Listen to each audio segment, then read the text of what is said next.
जय जिजाऊ मित्रांनो, सर्वप्रथम मराठवाडा मुक्ती संग्राम दिनाच्या आपल्या सर्वांना हार्दिक शुभेच्छा।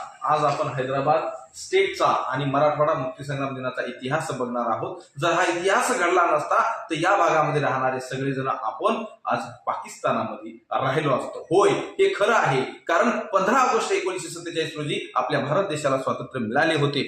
परंतु या मध्यवर्ती ठिकाणी असलेला जो स्टेट हैदराबादचा निजामाचा जो भाग होता हा भारतामध्ये सामील झाला नव्हता आणि 15 ऑगस्ट याच रोजी भारताचे 3 तुकडे पडले होते। 2 नव्हे तर 3 देश तयार झाले होते। त्याचं एकाचं नाव आहे पश्चिम पाकिस्तान आणि एकाचं नाव आहे पूर्व पाकिस्तान, जो नंतर 1971 ला बांगलादेश नावाने ओळखला झाला। परंतु 15 ऑगस्ट 1947 रोजी पाकिस्तान या नावानेच त्याची फाळणी झाली होती। हे पश्चिम, हे पूर्व आणि तिसरा होता भारत।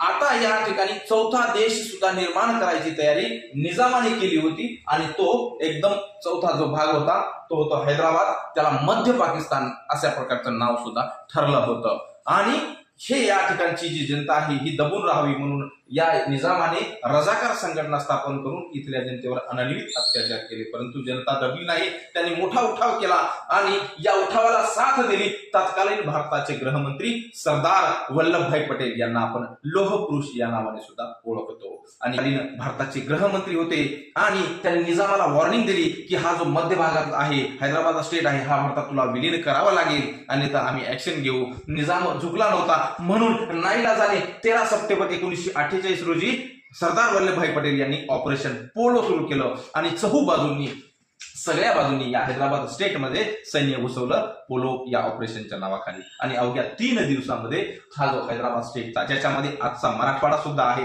हा मराठवाडा भाग सुद्धा या भारतामध्ये विलीन झालं। आणि 17 सप्टेंबर तत्कालीन गृहमंत्र्यांनी जर ते हिंमत दाखवली नसती, धाडस दाखवलं नव्हतं, तर आज आपण पाकिस्तानमध्ये असतो ही गोष्ट मात्र नक्की आहे। म्हणून या संग्रामामध्ये जे अनेक लोक शहीद झालेत, ज्या तरुणांनी आत्मबलिदान दिलं, त्यांना करूया। आणि तुम्हाला सर्वांना परत एकदा हैदराबाद म्हणजेच मराठवाडा मुक्ती संग्राम दिनाच्या हार्दिक शुभेच्छा। धन्यवाद। जय जिजाऊ, जय शिवराय। माहिती आवडल्यास जास्तीत जास्त शेअर करा, चॅनलला सबस्क्राईब करा, लाईक करा, कमेंट करा।